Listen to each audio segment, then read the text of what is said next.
Iki ni cyumweru cya kane ibitero bya mbere by'Uburusiya bigabwe kuri Ukraine. Ibisasu bya rutura byatangiye kugwa ku butaka bwa Ukraine ku itariki ya 24 y'ukwezi kwa kabiri, nyuma iza kuba intambara ihangayikishije isi yose. Uko iminsi ishira indi gataha, niko intambara igenda ifata intera, ari nako ibibazo by'ubukungu hirya no hino ku isi birushaho kumvikana. Nibihe bibazo bishobora gushegesha Afurika bitewe n'intambara? Bahaye ikaze. Nubwo ingaruka z'intambara zatangiye kugenda zigaragaza no mu bindi bihugu byo hirya no hino ku isi, kugeza ubu ibibazo bigaragara cyane muri Afurika ni izamuka ry'ibiciro ry'ibikomoka kuri peteroli, ibinyampeke n'ifumbire mvaruganda. Kubera ikibazo cy'ingano zikorwamo ifarini n'imigati, uyu mugabo wo muri Nigeria ufite iduka rikora rikanacuruza imigati yumvikanye avuga ukuntu ibiciro bimaze kuzamuka ku buryo burengeje urugero. Cost of production has increased immensely. Igiciro cyariyongereye cyane, ni nabyo byatumye umugati uhenda cyane kugeza aho igiciro kimaze kwiyongeraho 40%. Uretse ibiciro by'ibinyampeke biva mu Burusiya cyangwa muri Ukraine byazamutse cyane ku isoko, ibiciro by'ibikomoka kuri peteroli nabyo hamwe na hamwe byikubye hafi kabiri.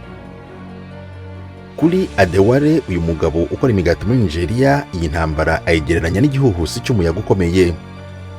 Yavuze ibi ashaka kumvikanisha ko ikibazo cyatewe n'iyi ntambara cyatumye ibintu bimera nabi muri Nigeria, aho yumvikanye avuga ko ikompanyi igurisha umuriro w'amashanyarazi ibaha udahagije, aho bawubona amasaha make gusa ku munsi, bityo mu gukora imigati bifashisha moteri zikoreshwa n'amazutu. Kuri ubu isigaye ari ikibazo gikomeye. Nubwo bimeze gutyo muri Nigeria, ariko ntibibuza kuba ari kimwe mu bihugu bikungahaye ku bikomoka kuri peteroli n'ubukungu muri Afurika, ariko ikaba idafite ubushobozi bwo gutunganya lisansi ku kigero yatangira guhita ikoreshwa. Samuel Salau, umunyanigeriya nawe wubakisha amazu, yumvikanye avuga ko igiciro cya mazutu yaguraga amanayira 310, ni ukuvuga ifaranga rikoreshwa muri Nigeria, kuri ubu kimaze kwikuba kabiri. Within a month, it left that level.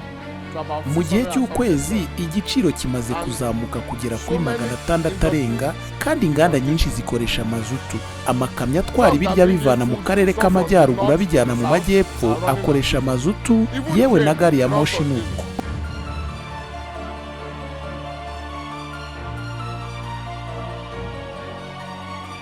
Abatuye mu murwa mukuru wa Malawi, Lilongwe, nabo batangiye kumva ingaruka z'intambara yo muri Ukraine ku masoko. Uyu muturage avuga ko kugeza ubu bisigaye bigoye kugura umugati kubera ibiciro byatumbagiye ugereranije na mbere.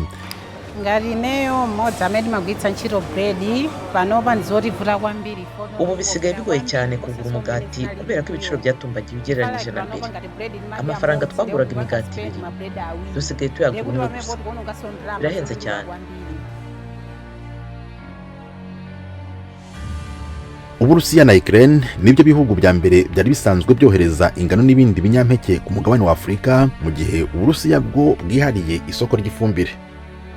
Intambara yo muri Ukraine n'ibihano byafatiwe Uburusiya byahungabanije bikomeye uburyo bwo kohereza ibicuruzwa mu bindi bihugu.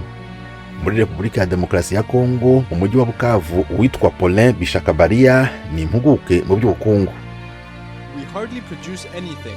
Hano nta kintu navuga ko duhinga, niyo cyaba kibonetse ntikigera ku isoko kubera imiterere y'imihanda. Kubw'ibyo rero tuba dutegereje ibivuye ahandi, kandi ubu ibiciro byarazamutse cyane kubera intambara yo muri Ukraine. Ingaruka na hano Bukavu zahageze. Iki kibazo cy'ibura cyangwa izamuka ry'ibiciro ry'ibiribwa ku masoko cyatumye umuryango w'abibumbye ugaragaza impungenge intambara muri Ukraine iteye, maze Antonio Guterres, umunyamabanga mukuru wa ONU, avuga ko ibihugu 18 muri 45 byo muri Afurika, harimo n'ibitaratera imbere, bikoresha byibuze 50% by'ingano bitumiza muri Ukraine n'Uburusiya.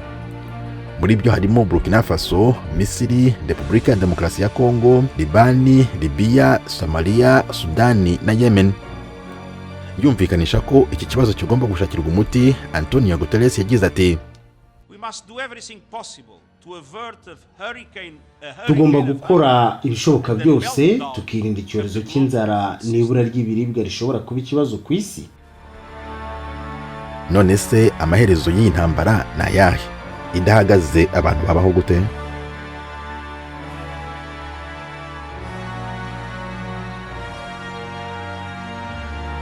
umwe mu basesenguzi ukurikiranira hafi iby'Uburayi na Aziya Amaka Anku yavuze ko igihe ibihugu byo muri Afurika bitumiza ibintu bikomoka kuri peteroli n'ibinyampeke bitazaba bibasha kubona ibyo bikeneye, bizaba bimeze nk'umuntu utsinzwe, mu gihe ibyoherezaga ibintu byo bizaba bitsinze.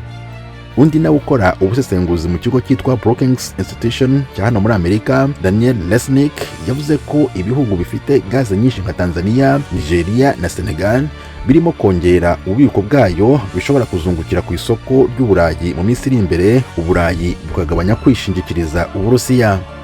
Lesnick yongeyeho ariko ko iki ari ikibazo cy'ingorabahizi ku mamiliyoni y'Abanyafurika, aho bishobora kuzagorana kukivanamo.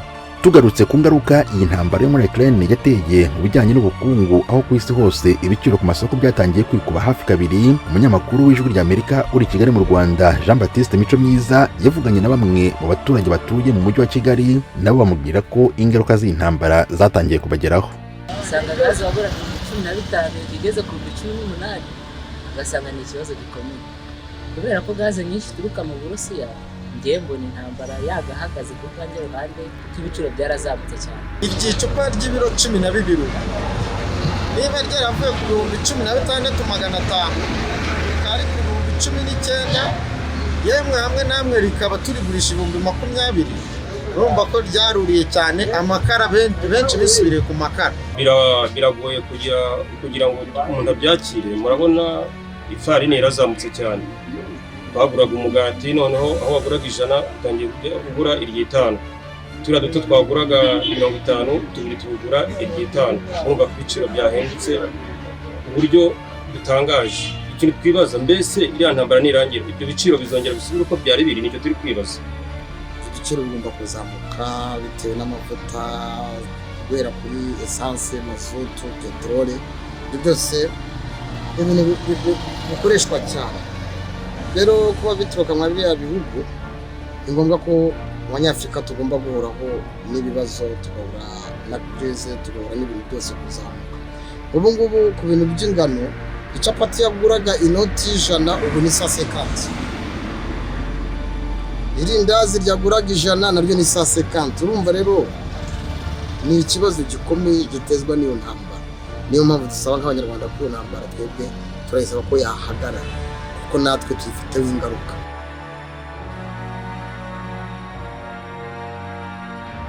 Ibiro ntaramakuru by'Abafaransa AFP byo bivuga ko iki kibazo cy'intambara ya Ukraine gishobora kuzagera kure, ifaranga ryo mu bihugu bimwe na bimwe byo muri Afurika ryaramaze guta agaciro. Aha AFP yatanze urugero kuri Kenya, igihugu nacyo gitumiza 50% by'ingano ziva mu Burusiya n'10% ziva muri Ukraine, aho mu kwezi gushize ibiro 2 by'ingano byaguraga amashiringi 140, kuri ubu bigeze hagati y'150 n'172. Ni mu gihe ifumbire yo agafuka k'ibiro 50 kaguraga ibihumbi 4, ariko kuri ubu kakaba kageze ku bihumbi 6500. Kuri iki kibazo cyo guta agaciro k'ifaranga n'izindi ngaruka zikomeye iyi ntambara yo muri Ukraine imaze guteza mu bihugu byo muri Afurika, kuri ubu banki nkuru yo mu birwa bya Muri yazamuye inyungu zingana na 2% ku nguzanyo yatangaga, ibitarigeze bibaho kuva mu mwaka wa 2011. Mu ijambo yanyujije kuri televiziyo y'igihugu, Minisitiri w'Intebe w'ibirwa bya Muri yavuze ko ibintu nk'ibi ari ibintu bibabaje cyane kuri we. Nyuma ya COVID-19 ikirere cyagitangiye kongera gucya, ariko bikaba bigaragara ko ibicu byongeye kucyuzura kubera intambara yo muri Ukraine. Tim Harris Shimwe, Ijwi ry'Amerika.